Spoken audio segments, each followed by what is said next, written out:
네, 오늘 담임 목사님께서 어저께도 연수 환경 연수 선교사님 목사님과 함께 밤 늦게까지 아주 열정을 다해서 이렇게 진행을 하셨습니다. 그래서 오늘 새벽도 이렇게 저에게 부탁을 하셨는데 이제 마무리가 되었습니다. 여러분들 담임 목사님 건강을 위해서 또 이제 전은미 선교사님도 제가 알기로는 다음 주인지 이제 다시 돌아가시는 것으로 제가 알고 있는데 또 그곳에서 오늘 여기서 배웠던 그런 모든 환경 사역들이 잘 열매 맺을 수 있도록 또 앞으로도 계속될 이 환경 사역 가운데 하나님께서 함께 하시도록 여러분 기도해 주시면 감사하겠습니다.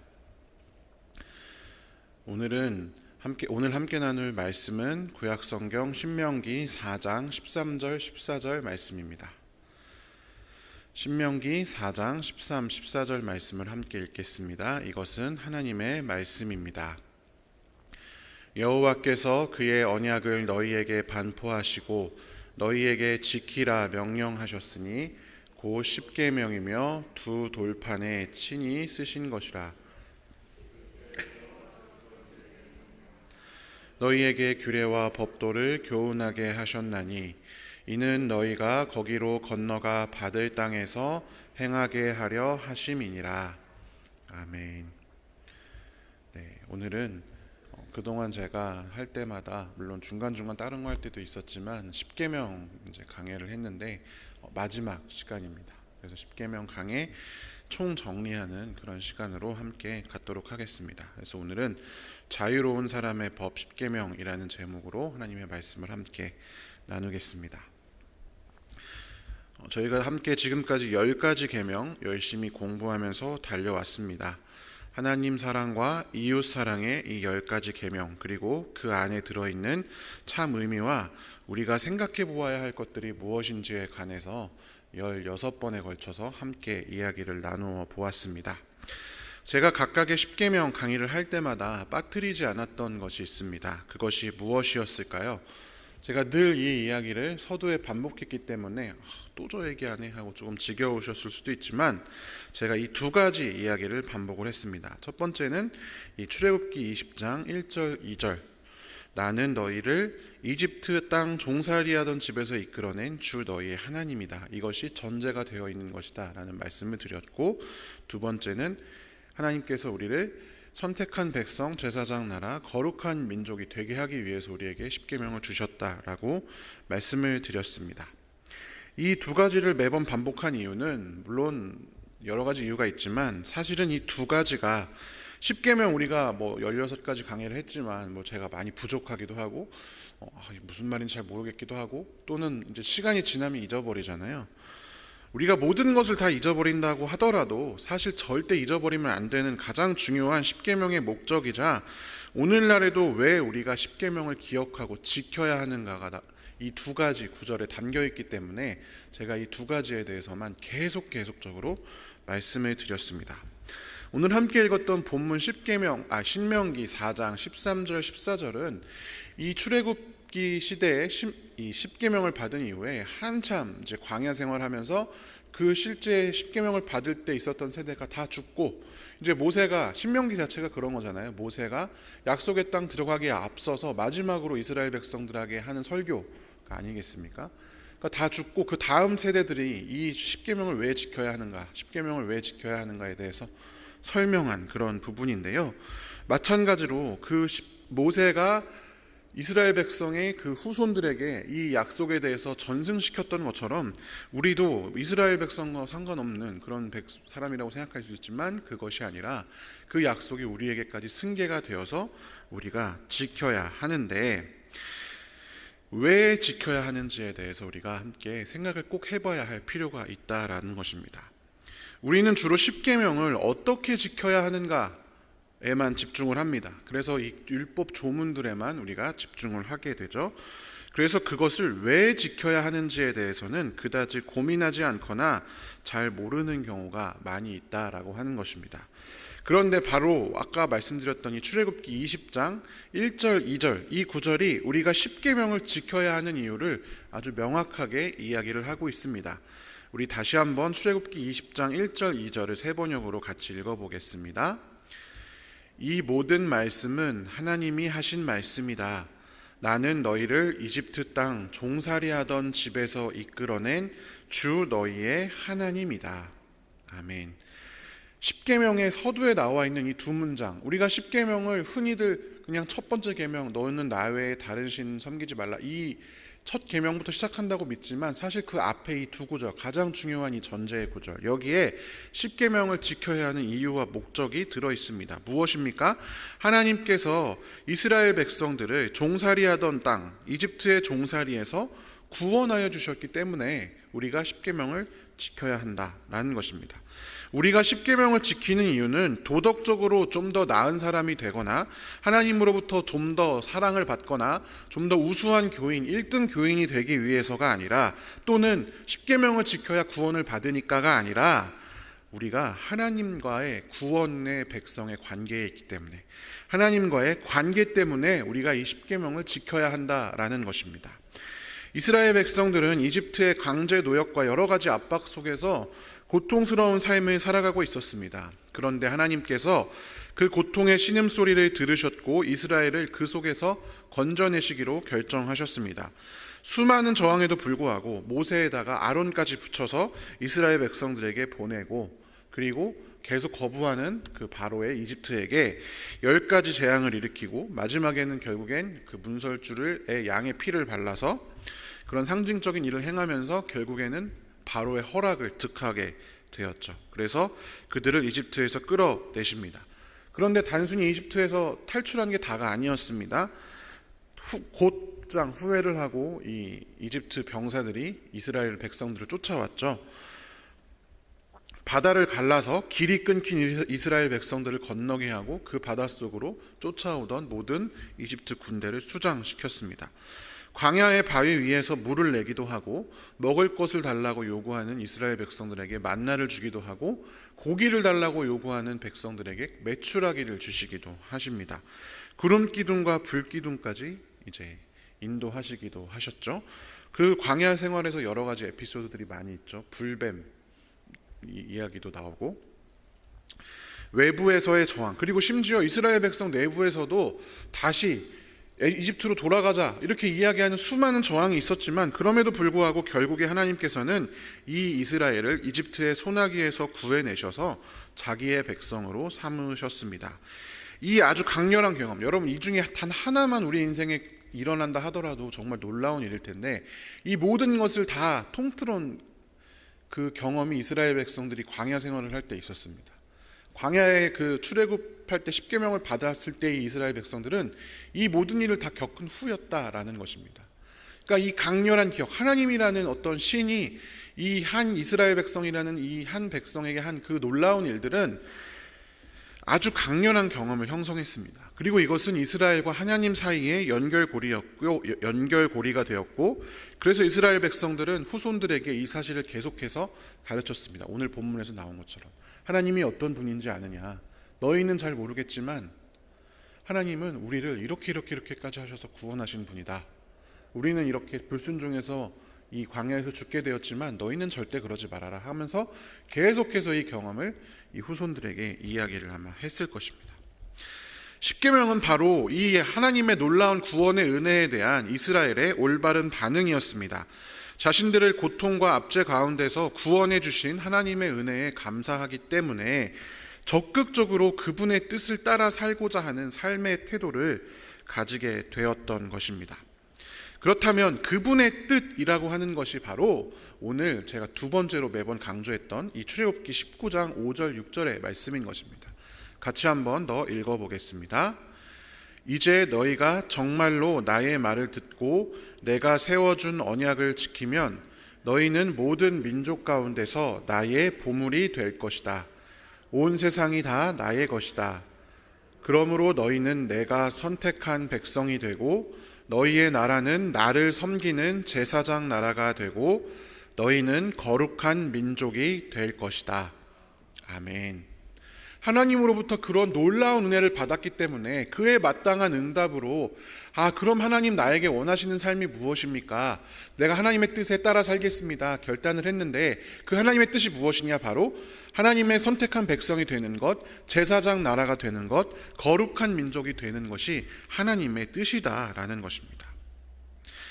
이스라엘 백성들은 자신들을 고통과 압제 가운데서 구원해 주신 하나님의 은혜에 감사했기 때문에 적극적으로 그분의 뜻을 따라 살고자 하는 삶의 태도를 가졌습니다. 그리고 그 삶의 태도를 통해서 열방의 모든 나라들이 하나님을 알도록 하는 제사장 나라로서의 이 하나님의 빅픽처, 하나님의 큰 계획에 동참하도록 하는 것이 십계명의 진정한 목적이었습니다. 그런데 이 이스라엘 백성들이 그 은혜를 잊어버리고 자꾸만 이 십계명의 뜻을, 목적을 저버리고 하나님께서 그들에게 예정하신 그 뜻을 저버리고 자꾸만 다른 행동들을 하면서 불순종하면서 다른 목적을 향해 살아갔기 때문에 그렇게 문제가 되었던 것입니다. 자, 그렇다면 오늘날 우리는 왜 십계명을 지켜야 하겠습니까? 기본적으로 십계명을 지켜야 하는 이유는 하나님과의 관계 때문이다. 어떤 관계입니까? 하나님께서 우리를 구원하셨기 때문입니다. 무엇으로부터 구원을 받았습니까? 우리는 죄로부터 구원을 받았습니다. 이스라엘이 이집트의 압제로부터 구원을 받았다면 우리는 바로 죄로부터 구원을 받았습니다. 그런데 죄송합니다. PPT가 잘못되네요. 그런데 오늘 본문의 2절, 너희를 이집트 땅 종살이 하던 집에서 이끌어낸 하나님이다라고 하는 이 구절에 대입해서 생각해보면 우리는 죄의 종살이로부터 해방된, 구원받은 그런 사람들이다라고 이야기를 할 수가 있겠습니다. 그렇다면 우리가 종살이하던 죄라고 하는 것은 무엇이겠습니까? 종살이는 어떤 특징이 있습니까? 종은 여러분, 그게 싫지만 그거가 싫지만 그거의 지배를 받아서, 주인의 지배를 받아서, 자신의 어떤 선택권은 없고 주인의 지배를 받아서 생존을 위해서는 그걸 해야만 하는 그런 사람들이 바로 종들입니다. 우리가 종살이하는 죄라고 하는 것은 이스라엘 백성을 올가매던 여러 가지 압제처럼 오늘 우리를 하나님의 자녀답게 하나님 사랑과 이웃 사랑의 목적, 그렇게 우리를 부르신 하나님의 뜻을 성취하고 살아가지 못하도록 우리를 만드는, 우리가 옴짝달싹하지 못하도록 만드는 그러한 모든 것들이 죄의 속성들이 됩니다.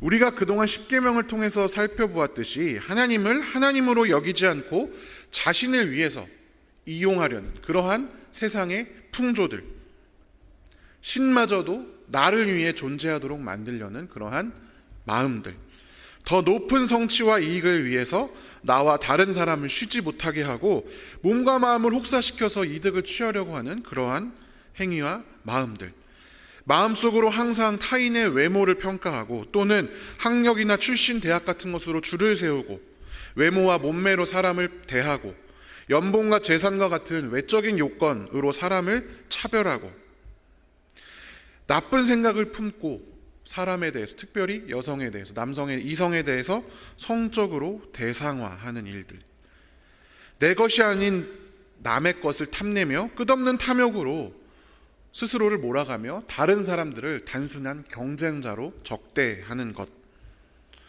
자기의 이익을 위해서 불의의 눈을 감고 거짓을 행하는 행위들, 이러한 모든 태도가 정상이다, 그렇게 살아야 된다 라고 하거나 혹은 우리가 이 세상에서 생존하려면 어쩔 수 없어, 싫어도 해야 돼 라고 했던 그런 삶에서 우리를 건져내셔서 정반대의 삶을 살아가게 하시는 것이 바로 종살이로부터 우리를 구원하신 하나님의 은혜이자 오늘 우리를 향한 십계명의 목적입니다.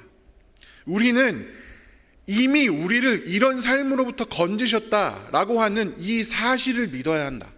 그리고 그렇게 살아가야 한다라고 하는 것입니다. 그리고 그때 이 십계명이 매우 중요한 역할을 하게 되는 것입니다. 언젠가 그런 날이 올 거야. 언젠가는 이걸 벗어날 수 있겠지. 이게 아니라 하나님께서 이미 우리를 그러한 종살이로부터 건져내셨는데도 불구하고 사단이 자꾸만 그렇지 않으면 안 돼. 그렇지 않으면 못해.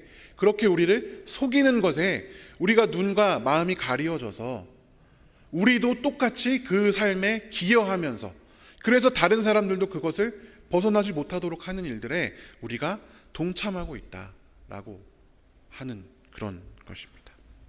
그래서 우리가 오늘날 이 10계명을 기억하고 10계명을 지키는 것은 이 10계명이 현실과 안 맞는 것 같은데요. 어떻게 다른 사람의 것을 탐내지 않을 수가 있어요? 요즘 같은 시대에 어떻게 쉴 수가 있어요? 그럼에도 불구하고 우리가 지키고 다른 사람을 사랑하고 섬기고 하나님 사랑, 이웃 사랑의 이 법을 성취해야 하는 이유는 그것이 이미 우리 삶에 하나님이 성취하신 것이기 때문이다라는 것입니다. 나는 죄인이니까 어쩔 수 없어요. 나는 죄인이니까 오늘도, 원래 죄인인데 어떻게 해요? 오늘도 이렇게 살아야죠. 이것은 여러분 십자가를 부정하는 것일 수 있다라고 하는 것입니다. 내가 죄를 지었습니다. 어떡합니까? 이 죄를 용서하여 주십시오. 오늘도 그 자리에 앉아서 눈물만 짓고 있는 것이 죄에 화인 맞은 것보다는 물론 100배 나은 것일 수도 모르겠습니다만, 사실 불신앙이라고 하는 면에서는 큰 차이가 없을 수도 있습니다.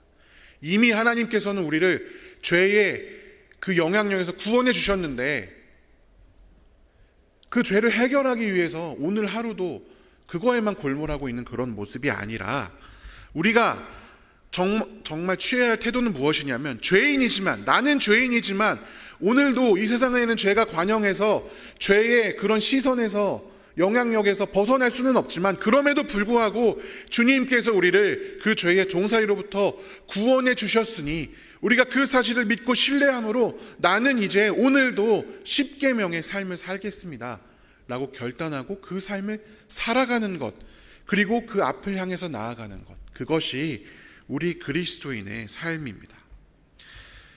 그렇게 주님은 구약시대와 마찬가지로 오늘 우리가 10계명을 통해서 이 세상 가운데 하나님의 빛을 비추이는 제사장 나라가 되시기를 원하십니다. 그렇지만 여러분, 저에게도 여러분들 중에 누가 목사님 설교 잘 들었습니다. 그런데 목사님은 그렇게 목사님 설교처럼 세상의 법칙에서 자유롭게 그렇게 하십니까? 세상에 정말 돈 중요하지 않습니까? 명예 중요하지 않습니까? 이렇게 물어보시면 저도 사실은 그럼요, 전 그렇게 삽니다. 돈 없어도 됩니다. 이렇게 대답을 할 수가, 자신 있게 대답할 수는 없습니다. 하나님이 우리를 구원하셨다라고 믿고 있지만, 또한 그렇게 살려고 노력하지만 실제로는 매일같이 세상의 법칙에 순응하고 혼자서는 도무지 이겨낼 수가 없는 그 힘, 그 어려움에 눈물 짓기도 하고 힘들어하기도 하고 허덕이는 것처럼 보일 때도 많습니다. 그리고 그것을 막 쫓아서 어떤 때는 막 침 질질 흘리면서 탐욕스럽게 개걸스럽게 쫓아가는 사람처럼 스스로가 느껴질 때도 있습니다. 그럼에도 불구하고 오늘도 소망을 가지는 이유는 사도 바울이 빌립보서에서 말한 것처럼 우리는 아직 완전히 얻은 것이 아니라 목표를 향해, 표대를 향해 달려가고 있는 성도들이기 때문입니다.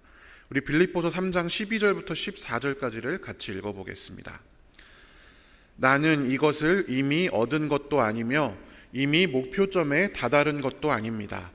그리스도 예수께서 나를 사로잡으셨으므로 나는 그것을 붙들려고 쫓아가고 있습니다. 형제자매 여러분, 나는 아직 그것을 붙들었다고 생각하지 않습니다. 내가 하는 일은 오직 한 가지입니다. 뒤에 있는 것은 잊어버리고 앞에 있는 것을 향하여 몸을 내밀면서 그리스도 예수 안에서 하나님께서 위로부터 부르신 그 부르심의 상을 받으려고 목표점을 바라보고 달려가고 있습니다. 아멘. 사도 바울도 자신이 그것을 붙들려고 쫓아가고 있다. 나는 아직 그것을 붙들지 못했다. 내 삶이 온전히 그렇게 되지는 못했지만 뒤에 있는 것은 잊어버리고 앞에 있는 것을 향하여 몸을 내밀면서 그리스도 예수 안에서 하나님께서 위로부터 부르신 그 부르심의 상을 받으려고 목표점을 바라보고 달려가고 있다. 이렇게 고백하고 있습니다. 오늘도 우리의 삶이 그러한 세상의 영향력으로부터 완전히 자유로울 수는 없지만, 그럼에도 불구하고 사도 바울처럼 내가 그럼에도 불구하고 뒤에 있는 것은 잊어버리고 회개한 후에 앞에 있는 것을 향하여 달려가고 있는가? 목표점을 바라보고 달려가고 있는가? 아니면 목표점 없이 그저 오늘 하루하루를 살아가고 있는가? 여러분, 오늘 우리가 어떤 상태에 있는가가 중요한 것이 아니라 우리가 어떤 마음을 가지고 살아가고 있는가가 중요합니다. 때론 넘어질 수도 있습니다. 때론 패배할 수도 있죠. 때론 정말 스스로가 한심해 보일 정도의 죄에 나도 왜 그랬는지 모르는 상황에 빠질 때도 있습니다. 그럼에도 불구하고 우리는 목표점을 향하여 달려가는 인생들이기 때문에 사단의 정죄함에 빠지지 않고 예수 그리스도께서 이미 우리를 죄에서 구원하셨다는 사실을 믿으며 다시금 앞을 향하여 달려갈 수 있는 것입니다. 이것이 주님께서 우리에게 주시는 위로입니다. 사랑하는 성도 여러분, 우리를 구원하신 하나님의 능력이 매일매일 흔들리며 살아가고 있는 그 와중에도 어떻게든 힘겹게 이 주님의 10가지 계명을 기억하고 지키면서 살고자 이 새벽에도 남들 다 자는 시간에 나와서 말씀 듣고 기도하는 그런 모든 분들에게 반드시 함께 하실 줄로 믿습니다. 오늘도 내일도 이 사실을 믿으면서 다시 세상으로 나가실 수 있기를 축복합니다. 주님의 계명이 단순히 우리에게 주신 10가지 지켜야 되는 것, 지켜야 되는 일의 목록이 아니라 우리를 향하신 하나님의 뜻이며 그 뜻을 이루기 위한, 세상 가운데서 하나님의 뜻을 나타내기 위한 그러한 이 십계명 지키는 삶을 살아가시기를 원합니다. 마지막으로 우리 시편 19편의 이 말씀을 함께 묵상하며 말씀을 마치겠습니다. 시편 19편 7절부터 14절까지를 함께, 좀 길지만 함께 읽어보도록 하겠습니다. 주님의 교훈은 완전하여서 사람에게 생기를 북돋아 주고, 주님의 증거는 참되어서 어리석은 자를 깨우쳐 준다.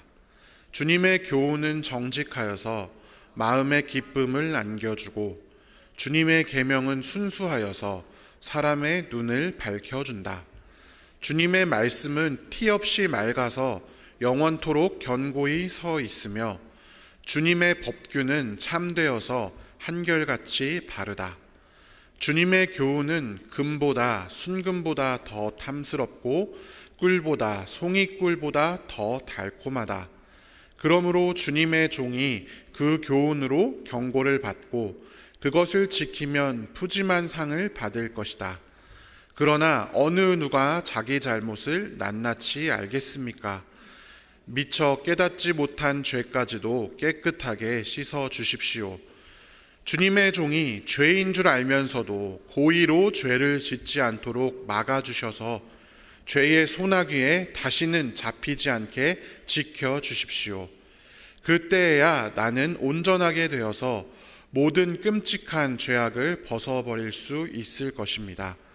나의 반석이요 구원자이신 주님, 내 입의 말과 내 마음의 생각이 언제나 주님의 마음에 들기를 바랍니다. 아멘. 여러분, 이것이 십계명을 기억하며 오늘도 살아가는 우리에게 주시는 말씀이자 또한 우리의 결단이 되기를 원합니다. 하나님의 말씀이 이렇게 귀한 것임을 믿음으로, 또한 우리가 죄를 짓지 않기로, 하나님 구원받은 자의 삶을 살기로 결단하는 마음으로 우리의 입술의 말과 우리의 생각이 하나님께 연락되는 그러한 인생들, 그러한 우리의 새벽들이 되시기를 주님의 이름으로 간절히 축원합니다. 함께 기도하겠습니다. 사랑의 하나님, 감사합니다. 우리를 죄의 종살이로부터 해방시켜 주셔서 하나님의 구원의 놀라운 은혜를 맛보며 살아갈 수 있도록 인도하여 주시니 감사합니다. 하나님, 그러나 우리가 사단의 계략에, 또한 세상에 눈이 어두워지고 귀가 닫혀서 하나님의 구원의 은혜, 새로운 약속의 땅의 삶을 살지 못하고 그것을 누리지 못하고 자꾸만 불신하며 세상 사람들과 비슷한 생각, 비슷한 마음, 비슷한 일상을 살며 살아가고 있음을 주님 앞에 고백합니다. 주님, 우리의 연약함을 용서하여 주시옵소서. 오늘의 이 말씀대로 하나님의 교훈과 하나님의 계명이 우리에게 기쁨이 되고 생기를 북돋고 눈을 밝히고 순금보다 탐스럽고 꿀보다 송이꿀보다 달콤한 것이 되게 하여 주셔서 주의 십계명을 지키는 삶이 얼마나 기쁘고 감사한 삶인지를 경험할 수 있도록 인도하여 주시옵소서. 그 과정에서 우리가 때론 넘어지고 쓰러질지라도, 우리가 미처 깨닫지 못한 죄를 지을지라도 우리의 죄를 깨끗하게 씻어주실 줄 믿으며 죄의 소나기에 다시는 잡히지 않도록 우리를 지켜 주시옵소서. 그래서 우리의 입술의 말과 우리 마음의 모든 생각이 하나님께 연락되는, 하나님의 마음에 드는 그러한 우리의 인생이 될 수 있도록 인도하여 주시옵소서. 오늘도 우리 주변에 고통으로 신음하는 많은 사람들이 있습니다. 주님, 그들을 기억하여 주시고 우리가 그들을 위해 기도하게 하시며 또한 우리의 기도를 사용하여 주셔서 하나님, 그들에게 큰 위로와 오늘 하루를 살아낼 수 있는 힘들이 전달되어질 수 있도록 주님, 우리를 통로로, 도구로 사용하여 주시옵소서. 감사를 드리며 살아계신 예수님의 이름으로 기도합니다. 아멘.